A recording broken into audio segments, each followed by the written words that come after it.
Good evening, folks. My name is Marc Razze from JPL's Office of Communications and Education, and it is my absolute pleasure to be your host for tonight's edition of the Von Karman series. Tonight, we'll be talking about an upcoming project called SunRISE, which, as you may have guessed, will study our sun. But before we get to that, please say hello to our co-host tonight, Universe Public Engagement Specialist, Chelsea Gohd. Hey, Chelsea, how you doing? Hey, Mark, I'm doing great. And hello to everyone. As a reminder, this is a conversation, and you, the audience, are a big part of that. So whether you're watching on YouTube, X, Facebook Live, or LinkedIn, please don't hesitate to ask questions in the chat box, and our social media team will bring in as many of those questions as we can during our talk tonight. If you do not see the chat box on your screen, reload your page and it should pop up right there. Thanks, Chels. So, the SunRISE mission to study the sun is not one spacecraft, but rather an array of 6 smaller satellites, with the intent to help us understand how the sun works and how it generates such intense solar storms, like the coronal mass ejection you see in this video. With that information, we may be able to better predict space weather, which can then help us protect both spacecraft and Earth assets from damage caused by these solar temper tantrums. To tell us more about the mission, our guest tonight is Mr. Jim Lux, the SunRISE Mission Project Manager. So during his 25 years at JPL, Jim has delivered numerous products, including deep space transponders for the Artemis I mission CubeSats. He was the principal investigator for NASA's Space Communications and Navigation Testbed, and he has won 2 NASA Exceptional Achievement Medals. And that's all after he had an award-winning career in physical special effects for film and television. Hey, Jim, thank you so much for joining us tonight. We're thrilled to have you. Good to be here tonight. So let's start off kind of big picture and tell us a bit more about the mission goals and like how those were determined. Okay, if you could have the first image up. SunRISE is going to look at the sun, radio emissions that relate to those coronal mass ejections you just saw, those big bursts of chunks of itself. Our principal investigator from University of Michigan says it's like the entirety of Lake Michigan being launched into space from the sun. Maybe so for us, it's kind of like all of Los Angeles and the Griffith Park and everything else getting launched into the sun. And so that goes hurtling out, and there are charged particles in that mass ejection, and where the charged particles accelerate, they give off radio waves. So what we're going to do is we're going to fly an observatory in space that can image where the radio waves are coming from, and that tells us where they're being accelerated, and that tells us more about what's going on inside the sun and where things are coming from. So one of the interesting things is that as these bursts move out from the sun, the radio waves they give off drop in frequency. And so if you see on the picture there, there's, it starts out at 10 megahertz, which is sort of in the middle of the shortwave band, and it slowly decreases as the burst moves out into the heliosphere. And these phenomenon last 3 or 4 hours. So it's not something that happens flash and it's gone. The movie you saw is greatly speeded up. Okay, so why did the scientists want to do this? We got the next picture. There it is. So it turns out where you gather multiple heliophysicists in a room, you'll have multiple hypotheses about what's going on inside the CME. And so what SunRISE is going to do is, because we know they give off these radio waves, it's going to tell us where relative to the CME it comes from. Does it come from the front where that light bulb, like the top of the light bulb where number 1 is, or does it come from the side as it expands out, or does it come from the middle, or maybe somewhere totally different? In any case, SunRISE will give the scientists the information needed to be able to distinguish among all these hypotheses and therefore figure out more about what's going on inside the sun. Okay. So how do they work, and how come like 6 spacecraft as opposed to, I don't know, any other number? Well, six spacecraft is 1 more than the minimum number we need to make our measurement. So the way we do this is what's a process called interferometry. And what we do is we compare the signals that are received at each of the spacecraft in turn, what time they arrive at. By looking at the difference in the time of arrival, we know where the emissions are coming from. And so with 6 spacecraft, we can have them arranged in space in a way that lets us know where relative to the sun it's coming from. Okay. Now, is this one of those types of missions where we kind of have to be in space for that, or is that more advantageous? Yes, very much so, because the signals we're looking at, these shortwave broadcasting signals, what we call the decahectometric, that's the wavelength, the hundreds to tens of meters, are sufficiently low that the ionosphere on Earth blocks them. So, you've probably heard about, shortwave radio. You can receive a station that's from another continent because it bounces off the ionosphere. But when the ionosphere is a mirror like that, it's also a mirror for the signals coming in, and so we can't see them. So you pretty much have to be in space to receive these signals, and that's where we're going to be, up above geosynchronous. Okay. All right. So help me understand, how do we create the images with this interferometry? Okay, so if you look at number 3 picture, so interferometry has been around a while. What it does is that if your source is bright, and for these things, the radios, it's bright, you don't actually need to have a complete mirror reflector that surrounds everything to collect all the light.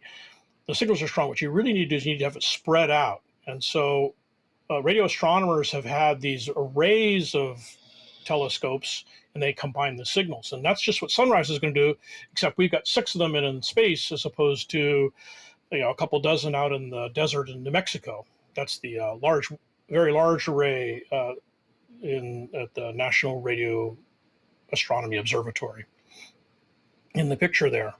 So what's interesting, this whole thing about interferometry is kind of interesting. If you go to the next picture, there's sort of a local connection here, is that up on Mount Wilson, you've probably seen, those of you who are local have seen the domes up there, or maybe you've been up there to see it. And this is a picture of the Hooker telescope, the famous telescope that's up there. And a guy named Albert Michelson, who kind of invented the interferometer for light, built one that mounted on the end of the telescope. And with that, he was actually able to measure the diameter of the star Betelgeuse. So we won't say that any more times. And, just to give a sense of scale here, that interferometer is about 6 meters long. If you took one of our space vehicles with all of its antennas and you plonked it on the middle of there, it would be about the same size as that beam across the top. Okay. All right. So how are we launching these little guys into space? Okay, so we're going to do what's called a ride share. This is pretty common now for small spacecraft. What it is that somebody else is going somewhere where we want to go, and we kind of hitch a ride with them. In this case, it's the United States Space Force has a launch on a kind of rocket called the Vulcan, and they have something that's going to geosynchronous. And what we're doing is we're sort of mounted underneath the primary payload. They'll launch up, they'll drop off the primary, and then they'll go a little bit higher, 300 kilometers, and then drop us off. And then it turns out there's other payloads one of them is going to go off towards the moon, and I don't know what the third one's going to do. And so we'll get up there. Right now, the official date is the fall of 2024, but this is a space flight, and you never know when you're actually going to launch. Other than I know it won't be before the fall of 2024. It'll probably be later. Yeah. Okay. All right. Let's see.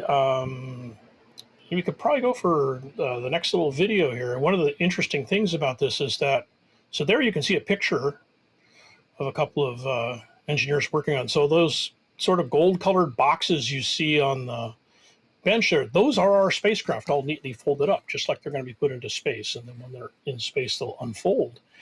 And so this is what we call the interferometer level performance test, which is a fancy name. But it's designed we actually operated all 6 of those space vehicles from the operations center here at JPL, and we commanded them for 4 weeks. We operated them just like it would be in real life, and we would send commands up to them. They would record signals generated by those boxes on top there that simulate the solar signals and the GPS signals, and then we record it, then we'd bring it down, we process it, and make sure it all worked together as a actual constellation. Oh, that's really neat. I love that you can simulate that whole process. So in our previous conversations, when we were talking about the history of this mission, sounded like it was pretty colorful. Would you be so kind as to like dive into some of how this got started? Sure. One thing that it's interesting when we talk to people at the open house and things like that is it takes a long time to get a mission like this started. So way back in 2015, here we are, 10 years later. Some folks in our mission design and navigation section came up with an idea that we could put a number of satellites into orbit and they would stay reasonably close to each other and stable. So this is a real problem. Is you put up a spacecraft and gravity and the sun's radiation pressure tend to make it fall out of its orbit, but there are some orbits that you can actually make stick reasonably close together. So they actually figured out how to do this in Earth orbit, out near the moon, and at some of the Lagrangian points, and that we'd be able to keep them there without using a lot of propellant, because you have to keep nudging them to be in the right place, and you can only carry a certain amount. Those space vehicles aren't very big. So what happened is that around 2016, NASA put out an announcement of opportunity. That's what the call for proposals is. We started responding. So we had a concept for the mission. We wrote up a proposal and submitted it back. And then, you wait and you wait and you wait. And in 2017, they said, great, you've done step one. You can now try another more complete proposal. We think the science is great. You're going to make a great measurement. We think you know how you're going to do it, but we want more details. So we wrote another proposal, and you have to do this all within a cost cap, in the sense of that NASA's not just writing a blank check. They say, no, you have to do it for $55 million, which sounds like a whole bunch, but you got to build a bunch of space. You have to design things. You have to build a bunch of spacecraft. You have to operate them for a year. You have to get them into space. And there's a lot of these little pieces and you got to kind of keep some reserves because things will come up and you're going to have to spend some money on that. So we got our concept study report in for phase 2. NASA comes out and spends a day grilling us on all the questions at the site visit, which is a novel and interesting experience and kind of grueling. And then after that, you wait, and then they came back and said, okay, great, but we have these few extra questions. This is kind of like the Columbo, just one more thing. So we spent another year answering those questions, and then finally in 2019, in 2020, in June, we actually started. So it's kind of funny. They had this meeting called Authorization to Proceed, or KDPB. We were probably the first mission at NASA to have an entirely online authorization to proceed, because it was in the middle of COVID. COVID had just started. If you remember, from here at JPL, we all went home in March, and here we were in April going to this thing, and we had this approval meeting with all the NASA dignitaries and the administrator, and then we got approved, and we started actually working in June, and then here we are, 3 years later. All of our little spacecraft built and in storage, waiting to launch. Bravo and congratulations. Yeah. That's quite a road. So that's great. Before we move on then to part 2 of our talk, which is going to be more about like the operations of these things, let's check in with Chelsea and see if there's any questions you can kind of field at this point. How's it going out there, Chelsea? It's going great. We're getting a ton of really wonderful questions for you, Jim. Cool.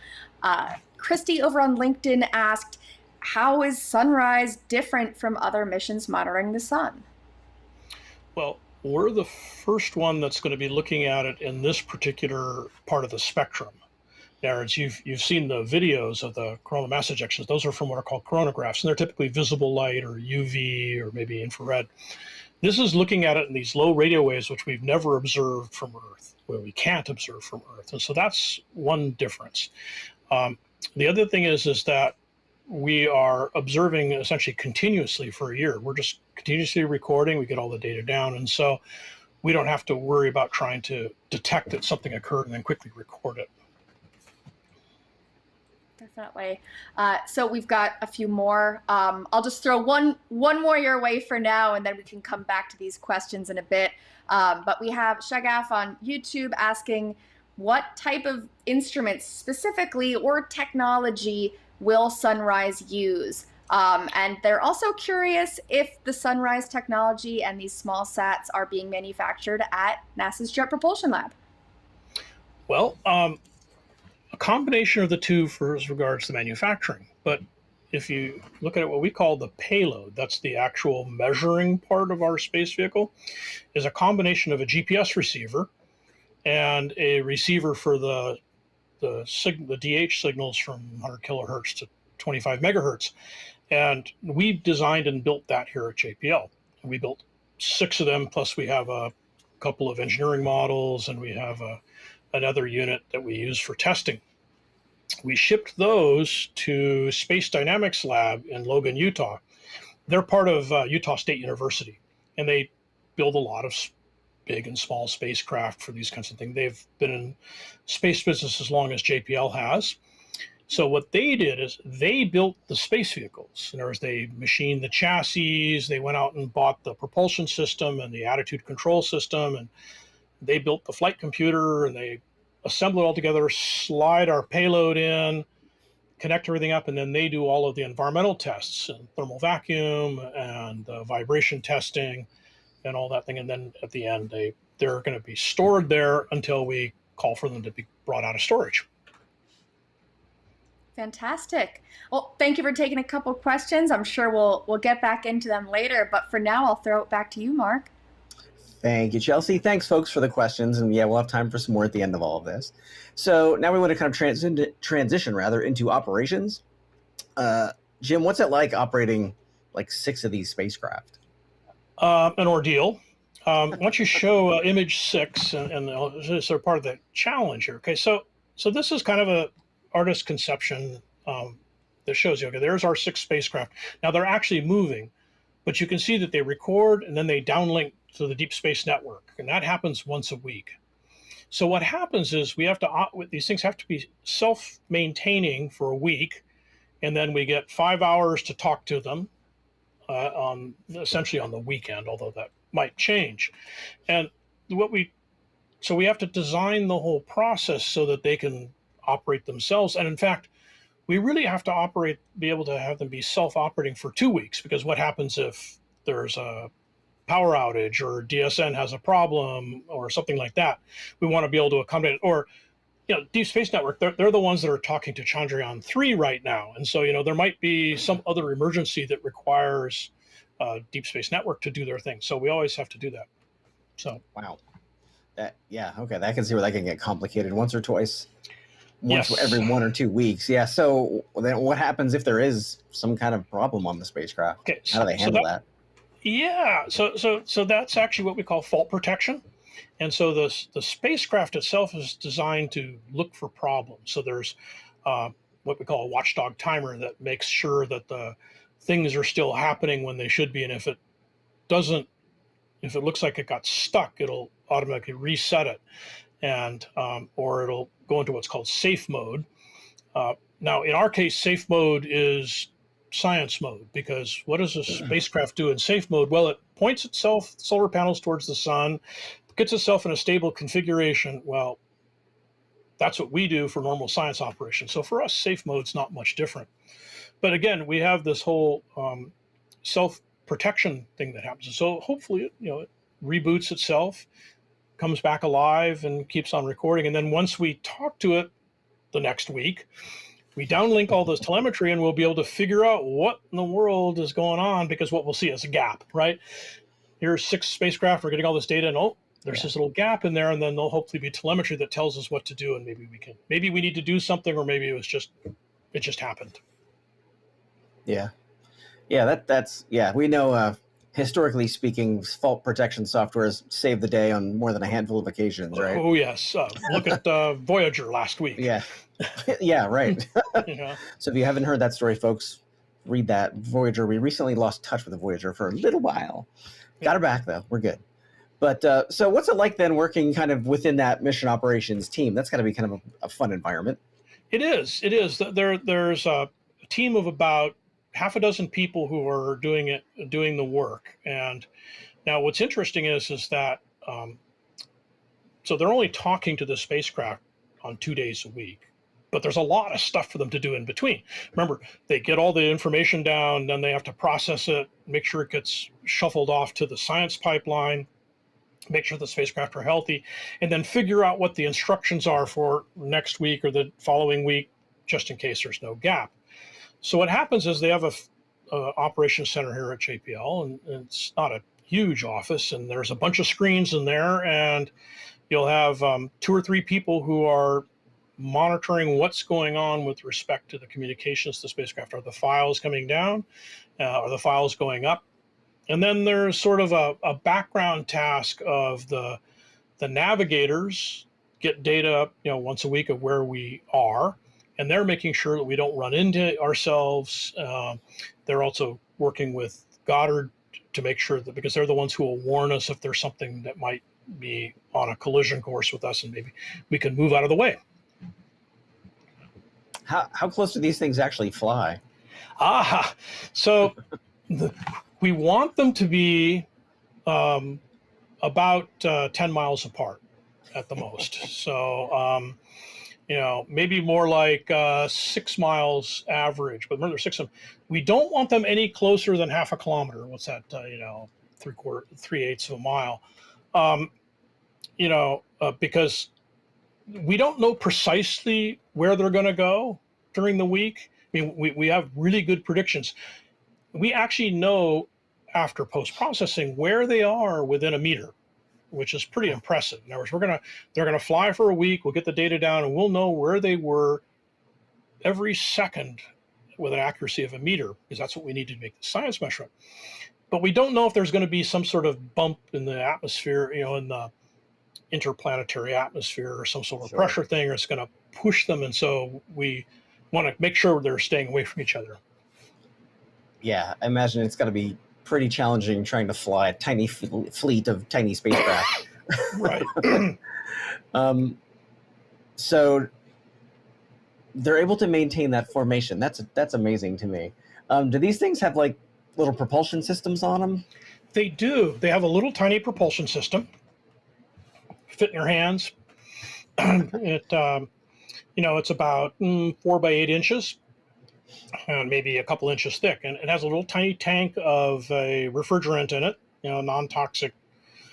It's like Freon, but not actually Freon. That's a trade name. Okay. And there's little tiny valves in it that squirt little bits of the propellant out to kind of nudge the spacecraft one way or the other. And there's 6 little nozzles on the bottom, and so they're pointed different directions. And so by squirting gas out the different nozzles, they can make it turn a little bit or move a little bit. I mean, when you talk about propulsion for satellites, you're typically talking about what they call the delta V. What's the total velocity change I can make? So for ours, over the entire mission, that's 4 meters a second, which is not a lot. That means that we can go this way, we can go one direction for a little bit, and then we can turn around and come back, but not a whole lot of that. And so it really is sort of a gentle. Imagine you're squirting a spray can, but smaller. And that's pushing you around. Wow, that's not a lot. You'd mentioned earlier though that we use GPS to somehow maintain those formations. Can you talk a little bit more about like how that whole thing works?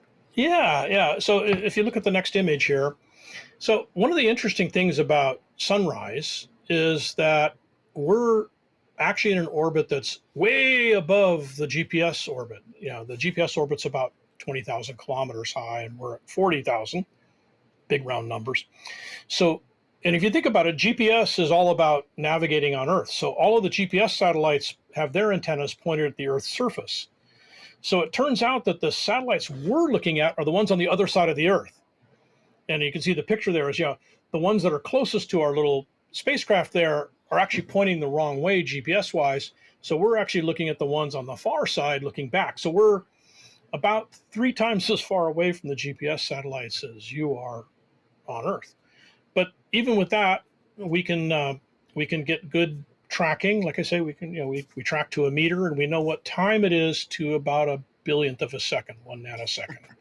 Oh, wow. And which is actually pretty amazing. I mean, I've been doing these kinds of things, specifically that kind of thing, for quite a while. And yeah, the fact that you can actually build something like that that's going to go into space and it's going to go do it for a year and a half is pretty amazing. Yeah, this is so neat. I can't wait to watch this happen and then actually start seeing what the data looks like when this comes back. This is going to be what's coming back down. Yes. Yeah, it's going to be so cool. So that all being said, then I think it's probably time to pop into the Q&A thing and see what's going on. So Chelsea, if you'd be so kind, how's it going out there?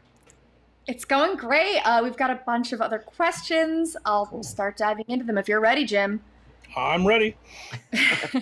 All right. I could talk about SunRISE all day long and all night long. Well, you're in the right place then. Perfect.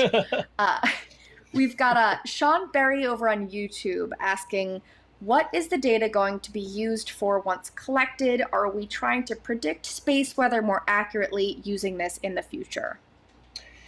Yes, we are.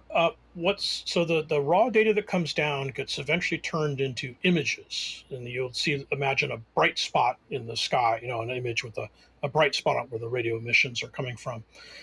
And so while that in and of itself doesn't let you predict things, what it does do is it tells the scientists how CMEs work. And CMEs are a big problem. When all those particles come bursting out of the sun, depending on how the magnetic fields line up, they can hit the Earth. And when they come and hit the Earth, some things are good. They make aurora. But some things are bad. They can cause electrical transients in power lines. And if you're a satellite, those particles hitting your satellite are not good for you. You can cause errors like the ones we were talking about earlier. And then if you're an astronaut, then you're taking more radiation dose. And so the idea is that by understanding what's going on inside the sun, using the data from SunRISE, is we can predict by looking at the sun today what the sun's going to do tomorrow or the next day or after that. Right now, we don't have really good prediction. I mean, we know sunspots come and go on a roughly 11-year cycle. We know a lot about what the magnetic fields are doing, but remember, we're looking at the surface of the sun. We don't get to see what's going on. So this will give us something that looks at something that burps out and maybe tells us a little bit about what's going on inside the sun. And then the big long-term thing, the sun's a star like all the other stars. So, if we're going to study and understand how stars work, then let's look at the one closest to us. Makes sense. So jumping into another question, thank you so much, Jim. We have Jankoji8 on YouTube asking if coronal mass ejections are directly related to the solar wind. In the sense that they generate particles that become part of the solar wind. The sun's always streaming particles out, and so that's the solar wind. But what happens in the coronal mass ejection is you're getting a big bubble of them all coming out at once. And what's important to know is that the solar wind streams out from the sun, but it doesn't follow a straight line. It follows the magnetic field. So it's kind of, if you looked at it kind of from the top, I guess, you would see it follows kind of these curved lines. And that's one of the things that SunRISE is going to help do, is that there are other things that cause charged particles to come out of the sun, like solar flares. And by SunRISE, we'll be able to track those, and we'll know if those magnetic field lines are smooth or if they're kind of wiggly. And that in itself tells us more. Definitely. Moving on, we have Ritwick on LinkedIn asking how this fleet of spacecraft will stay in orbit. Well, it'll stay in orbit because there's nothing bringing it down from orbit. This is kind of the cool thing. We're up high enough. I launched a couple of CubeSats a few years ago, and one of them, the last one, finally fell out of the sky in November because of air drag. Right, if you're up at about 500 kilometers, or if you're down where the space station is, air drag keeps bringing us. You have to keep pushing the space station back up. We're up high enough that we're out of all the atmosphere. In fact, that's one of the reasons we're up where we are. And so we stay up there just because we're in a stable orbit around the Earth, and gravity keeps us going in our circular orbit. And a million years from now, SunRISE will still be in orbit. Probably won't be working. I don't expect to be working ops, but yeah, it'll stay up forever. Well, that does lead me right into the next question, which is from Omer on LinkedIn, who was wondering if these satellites are sustainably designed for demise in Earth's atmosphere after the mission is complete, but it seems like they are not. No, we do have the orbital disposal requirement, and we kind of get there in a clever way. When you're up that high, you can dispose of yourself into what's called the geo graveyard. So all those people have big spacecraft up in geosynchronous, they can just boost them up into geo graveyard, which starts at about 200 kilometers above geosynchronous. And so we're at 300 kilometers above geosynchronous. So we're already in the graveyard from the get-go. And so we are launching to the graveyard, and in the graveyard we will stay. Yeah. And just to clear up a little bit of confusion from a couple of questions I'm seeing, the geo graveyard is in Earth's orbit, not orbit around the sun. Can you confirm for our audience? Correct. Right. It's not. We're not going to.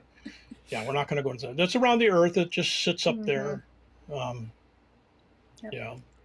Launching to the graveyard. I love that.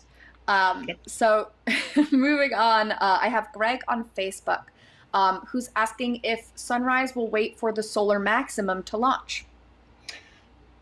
Well, the solar maximum is kind of a fuzzy thing. It's kind of coming up real soon. We would love to launch at the solar maximum, or remember, we're going to operate for a year.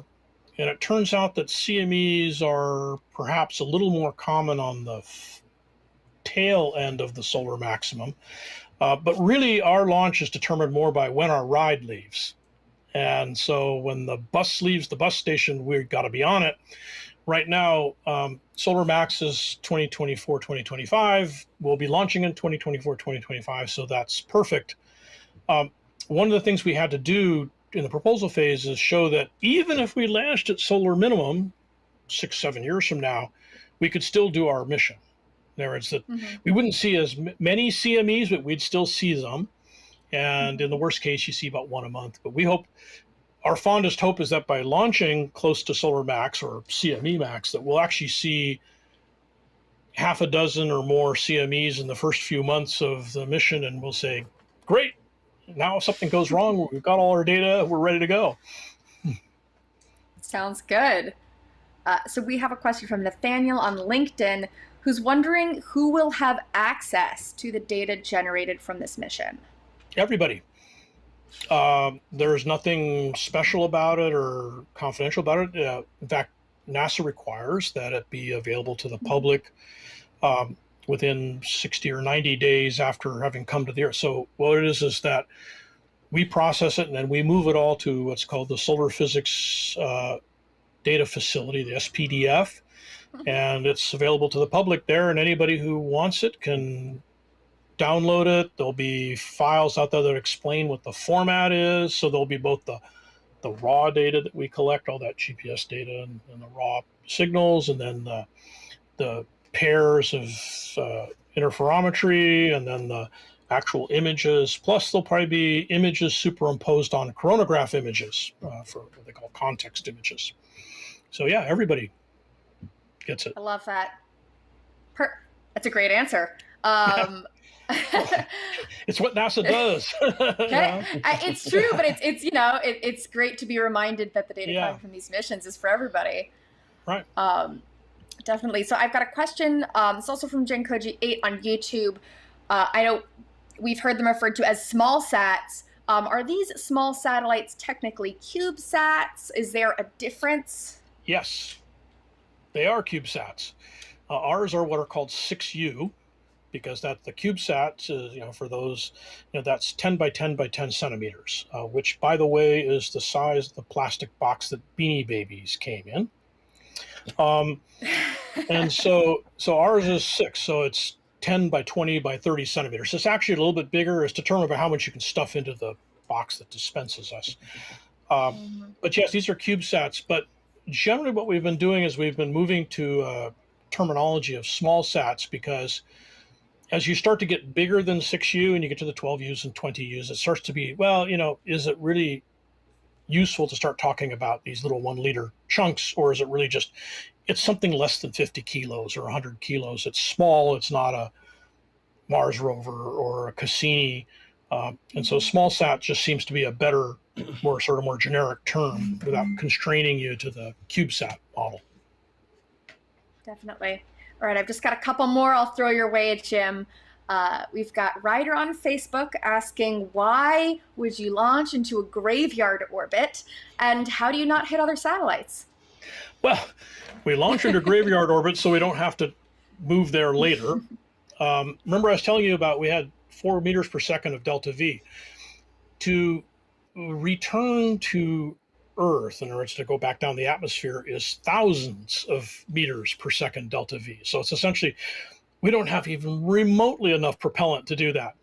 So that's why we're in graveyard, is because we don't have to dispose of ourselves. All we have to do is just make sure we won't explode by dumping all of our batteries and power and dumping all the propellant, and then we just sit there. And then what was the second part of it? The question was, how do you not hit other satellites? Oh, how do we not hit other satellites? Yeah. Space is big. If you go and look at, there are some statistics out there, how many satellites are at what altitudes. And if you're in LEO, there's just like dozens of satellites. So what happens is everybody tracks all these satellites. The U.S. Space Force tracks them. There are private companies that track them. People who operate them track themselves. So out of the 10, 20,000 things out there, everybody knows what the orbits are. And then they, multiple times a day, they go and they look and say, hey, is Spacecraft 1 going to collide with Spacecraft 2? Or is Spacecraft 2 going to collide with Spacecraft 5? And they, if you're going to get within a certain distance to each other, you get what's called a conjunction data message. Because you may not collide, you may just get close. And then it's up to you to decide what to do. Now, if you have a propulsion-less satellite in low Earth orbit, all you can do is watch, right? You can't move. Although there are some things you can do. Is you can turn your solar panels so they're either, because we got air drag down there, you can slow down a little bit or you can speed up a little bit. But for us, if we see that there's going to be somebody that might collide with us, odds are the other party also has some propulsion, and we can mutually agree on a way to move ourselves so we won't collide. Some of the satellites now actually do that by themselves. Starlink, for instance, they have computers on board that look and they see what else is coming, and they can automatically maneuver themselves out of the way. Because if you have thousands of satellites, you got to have something like that. Yeah. You've only got 6. Yeah, we only got 6, and we're in a pretty empty part of the sky. You go and look at the statistics, and there's like, I think the average distance between objects is thousands of kilometers. So it really is a giant, big sky. I mean, one advantage is, the farther you get out, the bigger that space is. And so everybody's clumped in the geosynchronous belt, but we're not there. So we're somewhere else. All right. Well, I've got one more for you, Jim. And I wish we could get to everybody. It's just a timing thing. But last but not least, we've got Stephen on LinkedIn asking if there are any recorded events or forecasts of any space weather breaking through our atmosphere.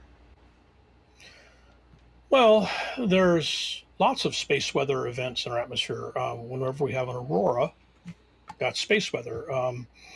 There was actually a large CME just before JPL Open House a few months ago, and there were auroras seen all over the United States. There's even sometimes auroras seen in Los Angeles, which is really unusual. So yeah, there are a lot of cases where space weather affects the Earth. You'll also see space weather effects, for instance, shortwave radio blackouts. If you're used to doing shortwave radio and you're listening to Voice of America in Europe, or something like that, then all of a sudden you won't be able to hear it because the ionosphere is blocked because of the space weather. Wonderful. Thanks so much, Jim. No problem. Chelsea, folks out there, thank you so much for all those questions. I wish we had time for more. Like Jim said, we could probably do this all day if we had the time. But oh yeah, Jim, before we wrap it up, do you have any last words for our audience or advice for any of the viewers? Well, this has been extremely fun watching the project come from the beginning, and we're getting close now. We're in storage and can't wait for it to launch. But, this is just opening up a whole new window. I mean, we've never observed the universe at these frequencies before. So we're looking at the sun today, but maybe in 10 years we'll build another bigger version of this that can actually look at stars that are close to us or look for aurora on extrasolar planets and things like that. So there's a whole, it is a totally new spectrum that we've not looked at before, which is really kind of cool. Very, very cool. So we'll have to revisit this topic once you're out there and operating. I think we absolutely have to come back and pay this a visit. Yeah. Yeah, very I think cool. So. Definitely. Well, folks, that really is all about the time we have tonight. So I'd like to thank Jim, Chelsea, the social media and production teams behind the scenes. You folks are amazing. And of course, all of you viewers for watching this, submitting your questions, being a part of this. Again, this is your space program. So we are glad you participate in it, and we encourage you to continue to do so. So please be sure to return next month when we'll be talking about the upcoming solar eclipses. That's going to be a good one, folks. So until then, take care, stay curious, and have a great night.